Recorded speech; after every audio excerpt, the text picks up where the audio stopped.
اس کے بارے میں یو آر سو شیور کہ وہ شاید حصہ نہیں لے سکے گا الیکشنز میں. یہاں میرا مقصد قطعاً یہ کہنا نہیں ہے کہ نواز شریف کو بھی واپس نہیں آنا چاہیے اور الیکشنز میں حصہ نہیں لینا چاہیے. ان مائی اوپینین تو پاکستان میں جو پولیٹیکل انجینئرنگ ہوتی رہی ہے ماضی میں اس سب کو سمیش کر کے سب کو ایکول ایک دفعہ راستہ دینا چاہیے, بیٹل فیلڈ دینی چاہیے, لیول پلینگ فیلڈ دینی چاہیے, سب آئیں اور الیکشن لڑیں. اور یہ جو ہمارے اوپر نیب کی تلوار لٹکا دی گئی ہے ایک دفعہ پھر سپریم کورٹ کے ذریعے سے, اس دفعہ اس طرح کی چیزیں ختم ہونی چاہیے تاکہ ایک دفعہ عوام فیصلہ کر لیں انہوں نے کس کو رکھنا ہے کس کو نہیں رکھنا. اگر کوئی کولیشن گورنمنٹ آنی ہے کولیشن گورنمنٹ آئے, کسی کو 2/3 میجورٹی ملنی ہے کسی کو 2/3 میجورٹی مل جائے, اس کے بعد اس مینڈیٹ والی گورنمنٹ نے جو فیصلے کرنے ہیں وہ کرے. بٹ نگران set up with such absurd statements and such tilt towards a particular party and such bias towards a particular political leader, this is not acceptable. تو میرے خیال ہے کہ چیف جسٹس فائز عیسیٰ جو کہ بہت زیادہ ڈیموکریٹک اپنے آپ کو کہتے ہیں اور کانسٹیٹیوشنلسٹ سمجھتے ہیں, ان کا سب سے بڑا چیلنج ہے اس وقت الیکشنز ٹائم پہ کرانا, free and fair elections ensure کرنا and level playing field for everyone. یہ ان کا سب سے بڑا ٹیسٹ ہوگا. باقی سب چھوڑ دیں, آپ چاہے لائیو اسٹریمنگ کریں کسی کیس کی, چاہے آپ لائیو انگریزی بول کے دکھائیں, چاہے آپ لائیو لائرز کو بلی کر کے دکھائیں, جو مرضی کریں, لیکن آپ کا سب سے بڑا ٹیسٹ یہی ہے. دوسرا ٹیسٹ کیا ہے؟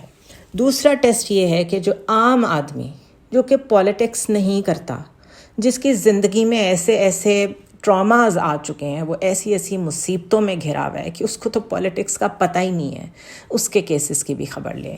مجھے آج بہت دکھ ہوا جب میں نے یہ انسٹاگرام پہ پوسٹ پڑھی جو کہ ایک گروپ ہے جسٹس فار نور, جو نور مقدم جن کا مرڈر ہوا تھا اس کے لیے ایک یہ گروپ کریٹ کیا گیا تھا.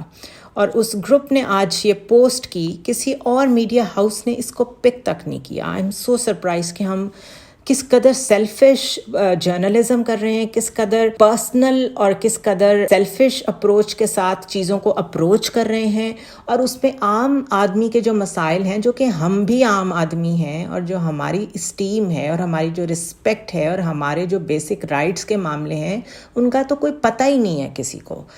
The fathers of Noor Muqaddam and Sara Inam, victims of 2 high-profile murders in Pakistan, held a news conference in the federal capital on Sunday. They are calling for expedited legal proceedings, speedy justice in their daughters' cases.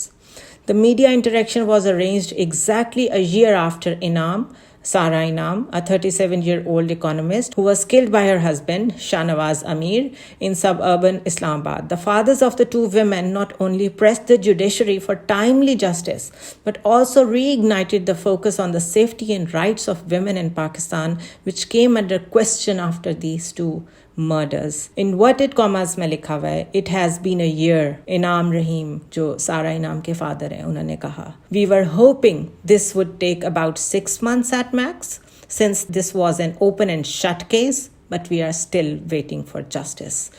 یہ ہے ہمارا اصل چہرہ. Live streaming نہیں چاہیے ہمیں. قاضی فائز عیسیٰ صاحب, میں آپ سے مخاطب ہوں, ہمیں آپ کے کوئی فلاوری ورڈز نہیں چاہیے, ہمیں کوئی سرزنش نہیں چاہیے, ہمیں آپ کا برہم ہونا بھی نہیں دیکھنا, ہمیں آپ کی لائیو اسٹریمنگ بھی نہیں دیکھنی, ہم نے آپ کے ٹکرز بھی نہیں پڑھنے. ہمیں آپ سے جسٹس چاہیے, اور عام آدمی کو بھی چاہیے, ایک لیڈر کو بھی چاہیے, اس پورے معاشرے کو چاہیے, because you are the chief justice. اور بہت ہو چکی, ادھر ادھر دیکھتے دیکھتے ہم تھک گئے ہیں. اس ملک کے مسائل اصل میں انصاف کے مسائل ہیں. آپ نے ہر چیز کو پولیٹیسائز کر دیا ہے, اسی لیے آپ کے اوپر پارلیمنٹ سے حملے ہو رہے ہیں, اسی لیے آپ لوگوں کی بھی آڈیو ویڈیوز آ رہی ہیں. تو اگر آپ لوگوں کی آڈیو ویڈیوز آ رہی ہیں, آپ لوگوں کی عزت محفوظ نہیں ہے, تو میرے جیسے عام پاکستانی کی, یا یہ جو دو والد جو ویسے ہی پتہ نہیں زندہ کیسے ہیں, ان کی بچیوں کا جس طرح قتل ہوا ہے, ہم لوگوں کا تو کوئی پرسان حال ہی نہیں ہے. آج 4 ماہ بعد عمران واپس اپنے گھر آ گئے ہیں, اللہ کا شکر ہے, کسی اور کا شکر نہیں ہم ادا کر سکتے یہاں پہ, بیکاز آپ کے محکمے نے, آپ کے ڈپارٹمنٹ نے تو اس میں کوئی رول پلے نہیں کیا. سو بیسکلی کاکڑ صاحب, آپ نگران ہی بن کے رہیں, آپ وہ بننے کی کوشش نہ کریں جو اس ملک میں جو بھی بنتا ہے, اور جس کے لیے BBC نے یہ ورڈز لکھے تھے کہ آپ وزیر اعظم سمجھنے کی کوشش نہ کریں اپنے آپ کو، کیونکہ اس ملک میں جس نے بھی اپنے آپ کو وزیر اعظم سمجھا ہے پھر وہ اٹک، اڈیالہ، لنڈن ادھر ادھر ہی گیا ہے۔ تو آپ پلیز اپنا کام کریں۔ محسن نقوی صاحب، آپ سے میں یہ کہنا چاہوں گی، آپ 5 دن کے چائنا کے دورے پہ گئے تھے، وی نیڈ ٹو نو کہ کیا مینڈیٹ تھا۔ آپ کی تو گورنمنٹ لیجیٹیمیٹ ہے، انکانسٹیٹیوشنل ہے۔ I don't understand in the first place کہ آپ کی گورنمنٹ کیسے قائم ہے، لیکن اگر قائم ہے تو آپ دورے کیوں کر رہے ہیں؟ یہ کون سی نگران گورنمنٹ ہوتی ہے جو جا کے دوسرے ملکوں کے دورے بھی کرتی ہے اور بتاتی بھی نہیں ہے؟ ٹیکس پیئرز منی پہ آپ گئے تھے، یہ تو سب کو پتہ ہے۔ سو مچ از ہیپننگ کہ سمجھ نہیں آتی کہ کیا بات کریں کیا نہ کریں۔ اور کل میں ایک ٹرانسمیشن میں بیٹھی تھی، جس چینل کے لیے میں کام کرتی ہوں، ہم نے سیاست اور معیشت پہ ایک پوری 4 گھنٹے کی ٹرانسمیشن کی، اور بے شمار اکانومسٹ سے ہم نے بات چیت کی، بزنس مین سے ہم نے بات چیت کی، اور حالت یہ ہے کہ جیسے ہی تاجروں کے جو لیڈر تھے ان سے ہم نے کہا کہ آپ کیوں انکار کرتے ہیں کہ صبح کو جلدی دکانیں کھولیں، شام کو جلدی بند کریں، تو انہوں نے آگے سے کہا کہ ہماری طرف آنے کی ضرورت نہیں ہے۔ These were his words. میں اور Athar Kazmi, we were the host of the transmission, we were shocked کہ جس ملک میں تاجر برادری ہمیں آن دا ٹیلی ویژن لائیو یہ کہہ رہی ہے ڈونٹ ٹاک اباؤٹ اس، ہم بالکل نہیں آپ کی سنیں گے، ہمیں کوئی مجبور نہیں کر سکتا جلدی دکانیں بند کرنے پہ۔ اس ملک میں ہم کیا ایکسپیکٹ کر رہے ہیں، اور کیا ہم باتیں کرتے ہیں، اور کیا ہم ڈیبیٹس دیکھتے ہیں constitutional in the supreme court and parliament.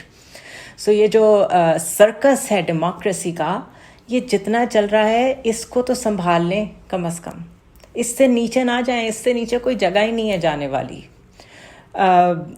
کس حد تک مسلم لیگ نون نے یوز کیا نیب کو اگینسٹ آصف علی زرداری جب بھی موقع ملا۔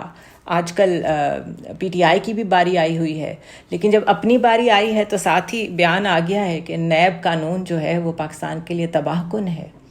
تو میں یہی کہوں گی کہ جب تک ایک دوسرے کی کمر میں خنجر گھونپتے رہیں گے یہ سب سائیکل چلتا رہے گا۔ آپ کو ایک ٹیبل پہ بیٹھنا پڑے گا، پاکستان کی ساری پولیٹیکل ایلیٹ کو یہ بھول کے کہ ماضی میں کیا کیا کہا ہے، کیا کیا کیا ہے، ایک ٹیبل پہ بیٹھیں، ورنہ آپ سب کی باری اکٹھی آئے گی۔ I'll see you tomorrow.